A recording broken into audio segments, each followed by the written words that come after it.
Hello，大家好，歡迎大家嚟到真相館。大埔雲福苑嘅5級大火呢，一路都係講緊，首先就係棚架啦。咁個棚呢，當然係會燒着啦。咁但係個棚呢，理論上呢，就唔會燒得好快嘅。咁向上燒得咁快呢，咁當然大家呢都會係覺得係個棚網啦。呢個棚網呢已經係檢測到呢，就係有部分呢就係不阻燃嘅，咁就會燒得着啦。咁個棚網亦都會係大面積咁令到個火向上打橫咁樣去燒咯。咁但係大家留意下而家呢個畫面啦，個棚網同埋個棚燒着之前，究竟係燒着咗啲咩先呢？咁大家睇下而家呢幅相啦。咁其實呢度呢，就係其實係一個平台嚟嘅。咁個平台上面呢，就有啲嘢燒着咗。咁我哋睇翻雲章閣當未有棚網嘅時候嘅情況，究竟呢個平台係點樣嘅呢？而家右手邊嘅畫面呢，就係當雲章閣起火嘅位置未有棚網棚架嘅時候嘅情況啦。呢個平台呢，純粹就係上面廚房啊、廁所啊嗰啲窗下邊嘅一個通風位啦。咁呢啲通風位通常最底嘅位置呢，就係個平台喺度噶啦。咁呢個平台呢，其實就唔會有人行嘅。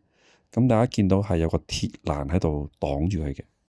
咁呢啲位呢，如果有啲嘢跌咗落去啊，或者有人抌垃圾啊，咁就係會有機會積聚咗一啲垃圾喺度啦，或者係甚至乎一啲燒得着嘅垃圾咁樣。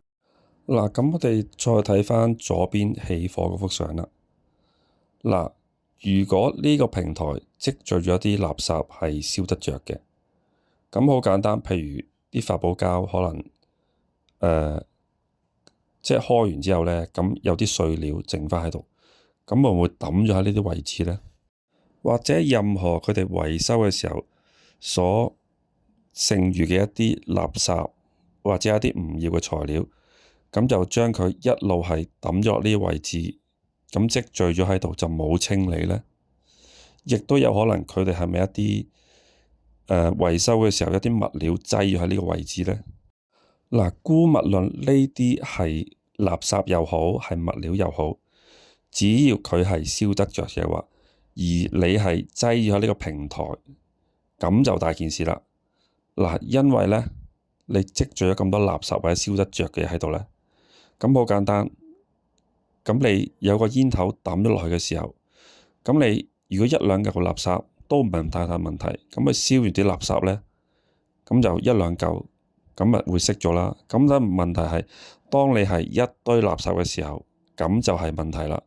因為當你啲垃圾黐埋一齊一堆嘅時候呢，咁就燒着咗一嚿垃圾之後呢，咁就垃圾再燒垃圾，咁就成堆咁一齊燒着咗，咁就形成一個較大體積嘅火堆啦。咁呢啲火，咁好簡單，佢揩到個棚網或者係揩到個棚嘅時候，咁就會開始燒着啦。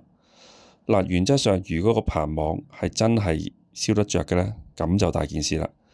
因為個棚網呢，大家睇到片段都知啦，咁就一路向上燒，燒咗上去頂樓度。咁留意下而家呢個畫面，其實呢，唔知點解個棚網呢就開咗個窿嘅。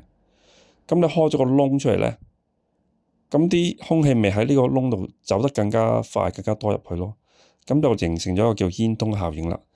啲熱氣呢就不斷向上升，咁向上升嘅時候呢，就不斷助燃。咁下邊呢，又有新嘅空氣入咗去呢個空位，咁就變咗一路10零分鐘就燒咗上去頂樓啦。咁今次5級大火嘅局呢，我哋點樣去拆解呢？原來就係因為有一個平台呢啲咁嘅位置，咁就係一個平地啦，咁佢就可以積聚一啲垃圾或者積聚一啲可以燃燒嘅物件啦，或者係物料堆積咗喺度都唔出奇嘅。咁然之後呢啲咁嘅燒得着嘅物料或者係垃圾，就再黐住啲棚網同埋個棚。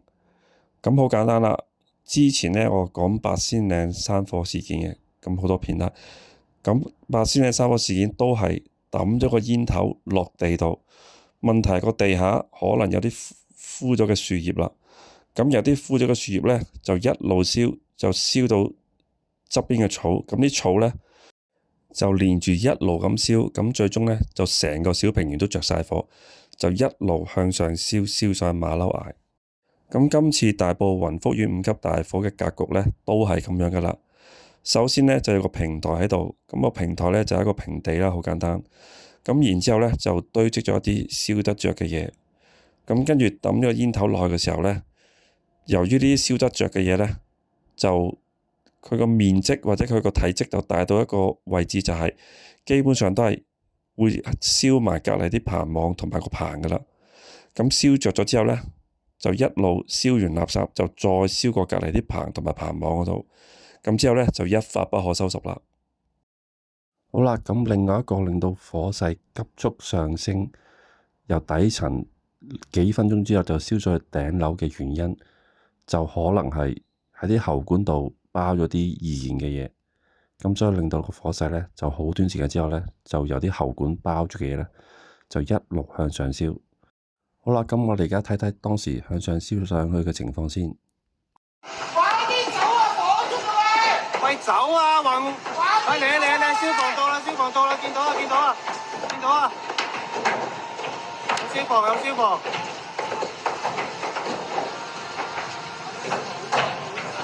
喂，燒到8樓！喂，上到好高啦！嗱，咁我哋停喺呢個畫面睇一睇先。嗱，而家大家見唔見到中間有條火柱一路向上燒上去咧？嗱，呢條火柱咧非常之可疑。咁我喺 YouTube 度揾到其中一段片咧，就有講呢條火柱可能就係因為啲喉管包咗一啲易燃嘅膠喺度，可能係啲黑色嘅垃圾膠袋，就包住條喉，咁就驚可能油嘅時候咧就整污糟啲喉，咁所以咧就包住佢。咁可能就係呢啲嘢就係易燃嘅。咁可能就係透過呢啲咁嘅喉管，就包咗啲易燃嘅嘢，就一路好快就透過啲易燃嘅嘢就向上一路燒上去頂樓。咁呢段片呢，咁個片主就揾到呢幅相。嗱，呢幅相就係一啲包咗啲黑色嘅懷疑係垃圾膠袋嘅一啲喉嘅一啲情況啦。嗱，咁但係咧，佢就冇話證實到呢幅相咧，就肯定係雲福苑裏面當時維修嘅時候，即係喺個地盤裏面所影到嘅相嚟嘅。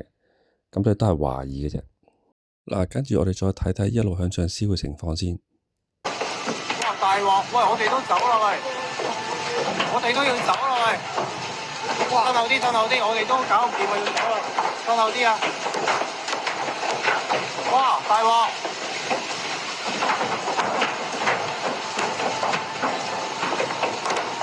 哇！大領喎！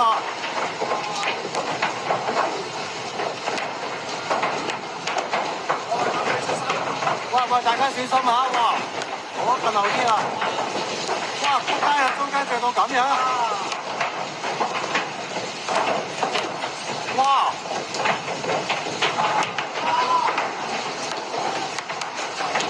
快啲走啊！快啲走啊！走啦！走啦！嗱，咁呢度分幾鐘嘅啫，就已經係喺上邊嘅位置已經燒到咁大火啦。咁可能係就係因為之前所講嘅煙通效應啦。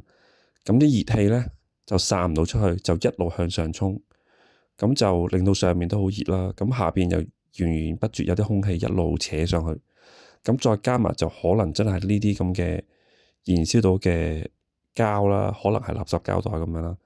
咁就一路令到上面咧就好快已經着火。嗱，跟住我哋從嗰個咩再睇下啲喉管嘅情況先。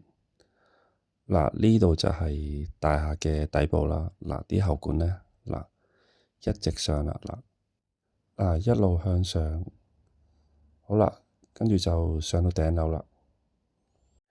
咁所以成個火災咧，除咗一路講嘅棚架啦，同埋都非常重要就係個棚網啦，係即係唔係阻燃會燒得着啦。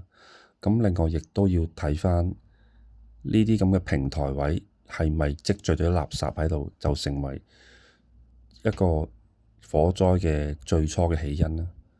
咁你話抌煙頭，咁亦都有好多評論就係話都唔係咁容易燒得着嘅。咁有冇人真係縱火咁樣咧？咁呢個就真係要再查下先知啦。咁另外就係剛剛所講嘅啦，就係一啲易燃嘅嘢，可能係包咗喺啲水管度，咁就令到個火咧就沿住呢啲易燃嘅嘢，就沿住個水管咧就一路好短時間之後咧就向上衝咗上去啦，個火衝咗上去頂樓。咁我哋睇翻一篇報道就係講警方咧初步都懷疑呢個起火原因咧就係因為承建商咧冇用合乎防火標準嘅外牆保護網啦、防水帆布啦同埋塑膠布等。咁佢講嘅塑膠布咧，可能就係呢啲頭先我所講包咗水管嘅一啲黑色嘅，可能係一啲垃圾膠袋嘅塑膠布。咁希望政府盡快查出究竟今次雲福苑5級大火嘅起因，同埋將相關犯法嘅承建商啊，甚至乎法團啊，或者係一啲虛假嘅顧問公司，將佢哋繩之於法。好啦，今條片嘅分享去到呢度，好，再見。